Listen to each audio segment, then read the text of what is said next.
Hi, everyone, and welcome to Spill the Tea Radio, where we interview awesome singer-songwriters and those who influence their lives. Spill the Tea Radio explores the journey, creativity, and inspiration behind the songs. With me today is D.O. Dwayne Gibson. D.O. is an accomplished Canadian singer-songwriter in the hip-hop genre. He is a two-time Guinness World Record-setting rapper, author, and professional speaker. He set a Guinness World Record for the longest freestyle rap ever, 8 hours and 45 minutes. As a rapper, his songs hit #1 on the U.S. college charts. He's had Snoop Dogg provide him with freestyle topics, and Drake appeared in one of his videos. So let's spill the tea with D.O. Gibson.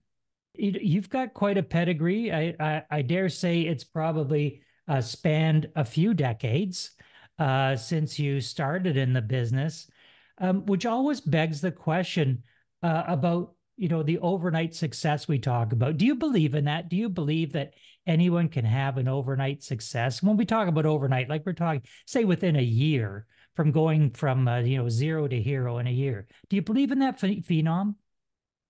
Yeah, I think it can happen. But I think what I've learned is I'd rather have longevity. My career didn't have like huge peaks and then, valleys. As my friend Maestro Fresh West would say, when he said, stick to your vision. There's a lot of valleys, a lot of peaks. But I always just believe that it's important to keep a consistent career if you want to make it a career. So sure, you can have quick success, but most artists that I've seen have that quick success just haven't been able to sustain it. Who were your influences along the way? Well, the first one has to be the Fresh Prince, now known as Will Smith. Yeah, yes. But for me, Will Smith was that first influence because when I turned on the TV and I saw Rap City, I saw a rapper who was funny. And when he rapped about parents just don't understand, I could relate to that. Certain themes in hip hop, when you're 10 years old and living in Ontario in a small town, you might like it, but you can't relate to it. And my dad took me to my first concert, which was DJ Jazzy Jeff and the Fresh Prince, and De La Soul was opening. And I just remember standing there and watching Fresh Prince rap and being like, wow, this is amazing. And so from there, I got on to LL Cool J, and that was a huge influence on me because it's not so much that I dealt with that many bullies, but growing up, you're trying to figure out your way. And when he said, "Mama said knock you out," it just really resonated with me. Like, don't worry what anybody else says. Mama says knock you out. And from there, your preferences and your taste changes as you get older. And I really love Nas and Snoop Dogg and Wu-Tang Clan. Did you ever have those low points where you thought, maybe I should just pack this in and just do it as a hobby?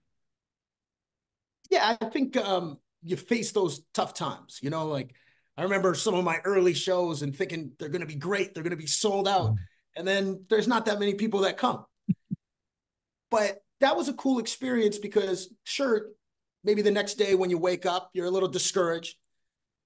But I realized then my friend and I had a good talk. And instead of thinking about the people who didn't come, to think about the people that did, to think about the people that did buy your CD, and really just value those kind of little moments. And those moments would always get me through those tough times. But fortunately, I didn't have too many of those. There was always something pushing me to be like, well, maybe this next thing is going to be the one, maybe this next song, maybe this next album, this video. So it was always the hope that the next thing I did would work out. How have you seen the music business change over the last 25 years that you've been in it? Well, when I started out, it was really important to go to a music studio. You weren't able to do things at home on a professional level, and that cost money. And then you would usually press your own CD, make 1,000 CDs. And coming from hip hop, that was something I read about in all the magazines, that the way you become successful is you make your own CD and then you go sell it out your trunk. But what that experience taught me was I had so many friends that said, you got to make a CD. When you make a CD, I'll be the first one to get it. But when I had the CD and I showed it to my friends, they would take it and put it in their pocket. And I was like, well, it's $5 or $10. And they'd say, well, maybe I'll get it another time. And then, of course, you go out to the bar with them and they have no problem buying drinks. So what that taught me when I started was how to be a salesman. And I would have my CD and I would go to West Saga Beach and I would say, hey, give me something to rap about. And I would freestyle. And then I'd say, here's a CD. It's $5. And they would buy it right away. So what I found now is because artists they don't make CDs. They don't have merch. There's that lack of that hustler mentality. So it's great that you can go upload your song and record it in a home studio, but that part is really different. But at the same time, I like seeing those new trends because you have to adapt or die. So when I saw TikTok, at first I thought it was, oh, I got to learn all these dance moves and do that. And that was okay. But then I realized when I saw people harnessing it, this is a cool way of being able to shoot a music video and doing multiple music videos instead of one and giving the song story behind the song. So that has changed. But the one thing that always is the same is you have to really want it. If you want to sit around here and think, oh, I might have somebody come and sign me to a record deal back in 2000 or 2024, that is not going to be your pathway to success. It really starts with what you want to do and how you create it. Let's talk about that record that you set, the Guinness World Book of Records, for an 8-hour and 45-minute freestyle rap. I cannot imagine even talking for 8 hours and 45 minutes. Never mind being creative along the way and coming up with a rap lyrics, something that rhymes.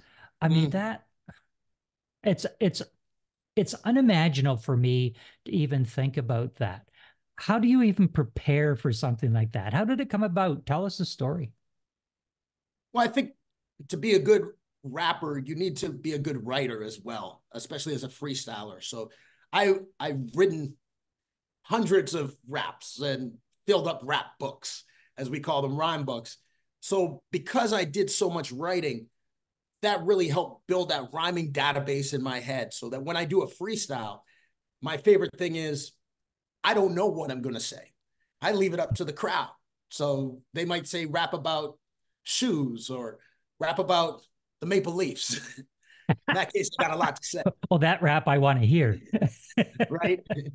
So building up that database is really what helped me be prepared to be in any situation. I think as a rapper, a freestyle rapper, you have to know a lot of things about just a little bit about a lot so that when I'm in front of kids, because my audience is kindergarten to high school, when somebody says Fortnite, I've got to know a few things about the video game Fortnite. Let's go down that path because you do a lot of work with youth. You do a lot of work with children on your professional speaking tour.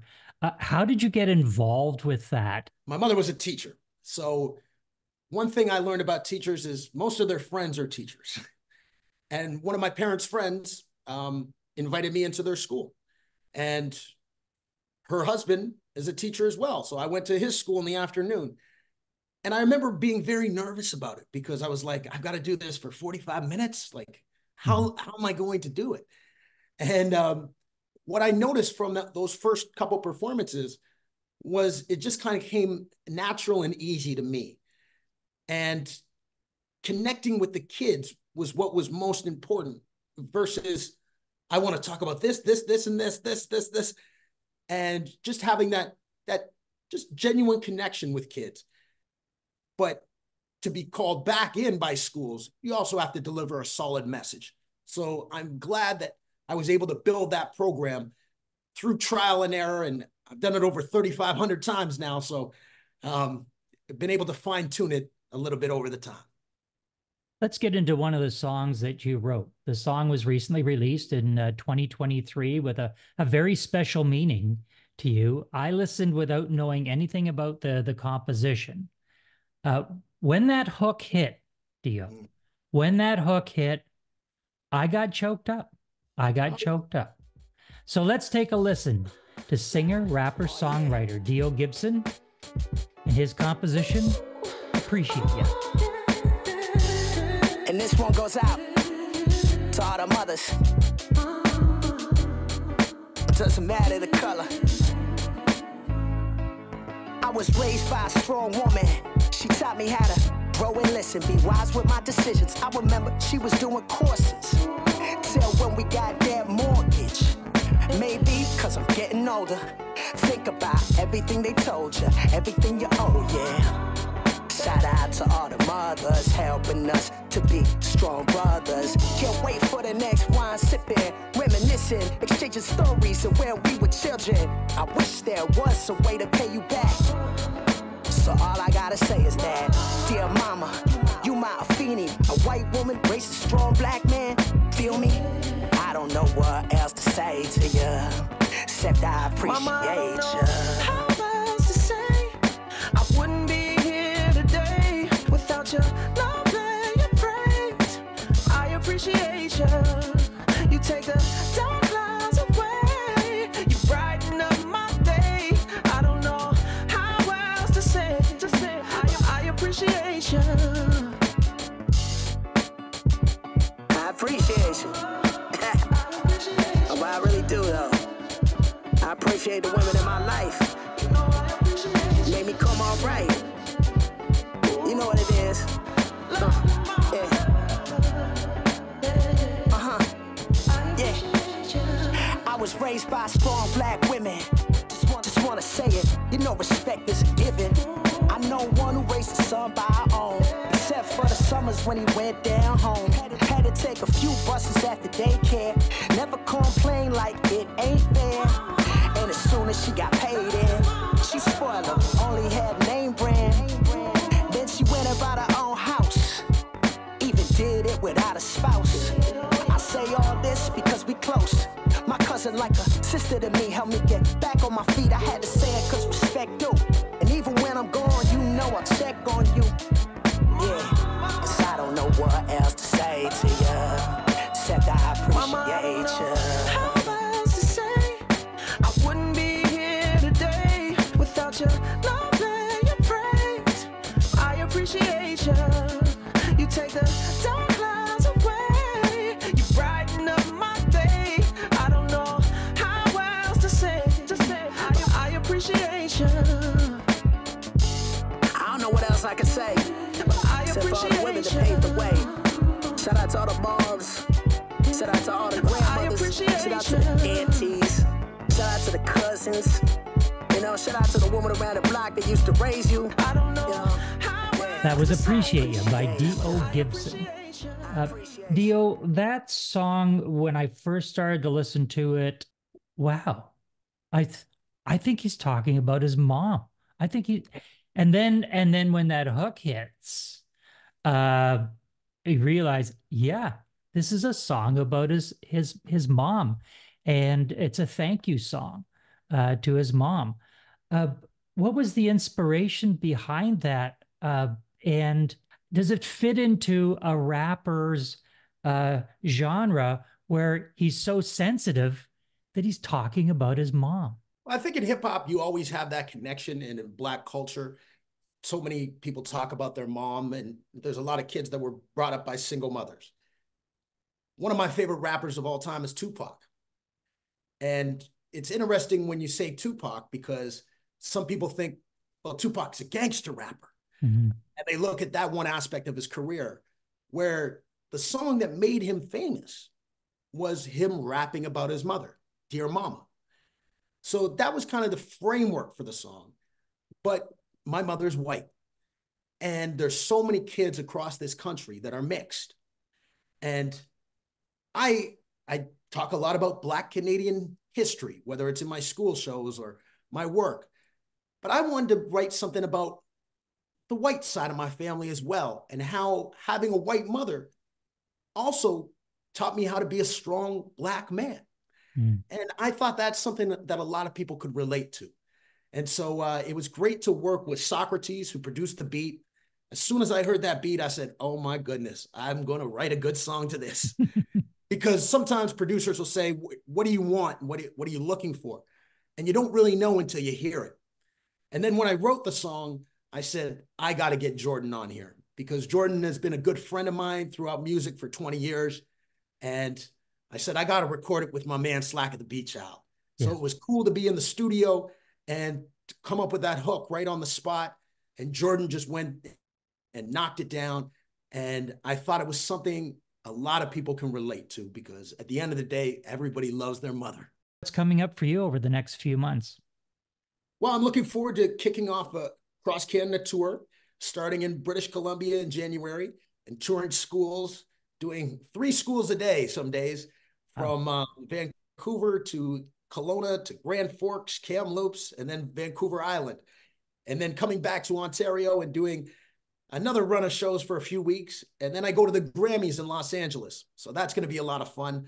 And then more and more touring.